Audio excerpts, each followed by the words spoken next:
Vamos aqui então agora falar sobre o gráfico da função cosseno, tá, pessoal? O gráfico da função cosseno chama-se cossenoide, certo? Então toda vez que você vê a palavra, né, cossenoide, né, nós estamos falando do gráfico da função cosseno. Pessoal, o que nós temos que fazer aqui então para conseguir construir o gráfico da função cosseno? Primeiro, vamos pegar aqui o nosso ciclo trigonométrico, tá, pessoal? E qual que é o nosso objetivo aqui? Lembrando mais uma vez, eu vou pegar todas as informações do ciclo trigonométrico, tá? E vou transportar todas as informações do ciclo para onde? Para o plano cartesiano, certo? Como visto aí na função seno, tá, pessoal? Aqui vale 0, aqui vale π sobre 2, aqui vale π, aqui vale 3π sobre 2 e aqui vale 2π, correto? Bom, pessoal, quais são os valores do cosseno para cada um desses ângulos? Quanto que vale o cosseno de 0? Vale 1. Cosseno de π sobre 2? Vale 0. Cosseno de π? Menos 1. Cosseno de 3π sobre 2? Vale 0. E cosseno de 2π volta a ser 1, certinho?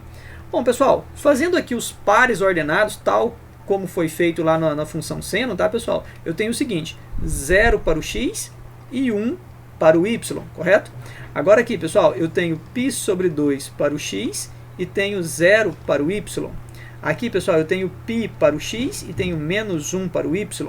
Aqui eu tenho 3π sobre 2 para o x e 0 para o y. E aqui eu tenho 2π para o x e 1 para o y. Agora, pessoal, né, vamos pegar esses pontos, né, essas coordenadas e transportar lá para o nosso plano cartesiano, certinho? Lembrando que aqui é o eixo x e aqui é o eixo y, beleza? Pessoal, vejam bem, 0 e 1.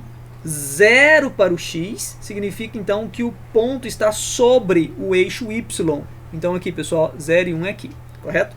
Bom, pessoal, esse outro ponto aqui, ó, π sobre 2 para o x, 0 para o y. Opa, quando o y é 0, o ponto está marcado sobre o eixo x, que é esse carinha aqui, correto? Pessoal, π menos 1. π menos 1 é esse ponto, tá certo? 3π sobre 2 e 0. Pessoal, 3π sobre 2 e 0 é esse ponto. E 2π e 1, tá, pessoal? É este ponto aqui, correto? Bom, pessoal, fazendo aqui o gráfico, né, da senoide, o gráfico da senoide... Opa, senoide não, pessoal. Cossenoide. Não ficou legal. Vou tentar fazer de novo a mão livre.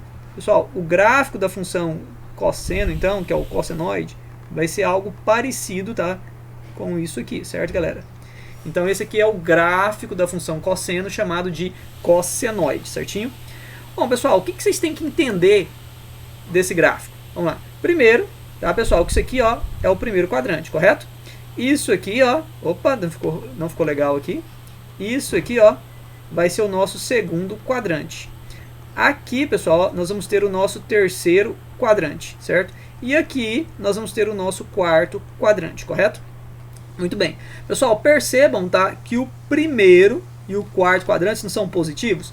Para a gente poder enxergar essa resposta positiva agora, você vai ter que pegar isso aqui, ó, né, no plano cartesiano, a gente pega o gráfico e joga lá para o eixo y. Percebam que agora eu estou no lado positivo do eixo y, tá bom? Por isso que o primeiro e o quarto quadrante são positivos para o cosseno.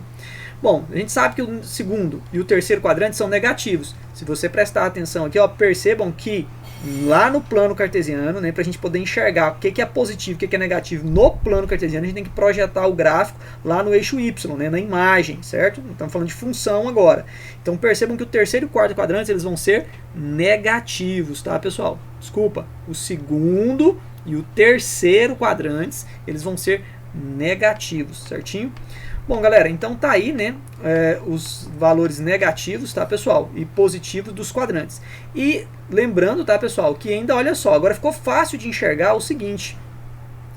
No primeiro quadrante, vocês podem perceber que a função ela é decrescente, tá vendo?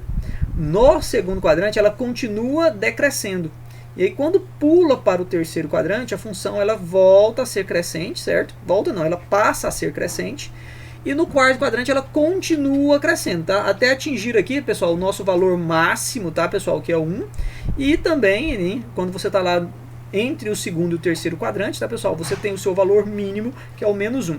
E perceba, então, que nós pegamos todas as informações do ciclo trigonométrico e jogamos essa informação agora no plano cartesiano, certinho? Lembrando, tá, pessoal, que isso aqui, tá, é o gráfico da função na sua forma mais simples, o f de x igual ao cosseno de x. O outro gráfico da senoide que nós fizemos também, tá pessoal, é na sua forma mais simples possível, que é o f de x igual ao seno de x, beleza? O que acontece, pessoal? Nós temos a forma complexa, né, de uma função trigonométrica, certinho?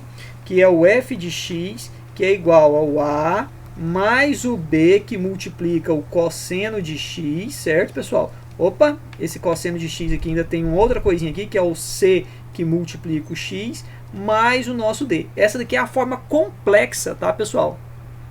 De uma função trigonométrica, certinho? E, pessoal, é muito importante a gente entender nessa forma complexa qual é a interferência desse parâmetro a no gráfico da minha função. Porque esse aqui é o gráfico normal, né, da forma simples.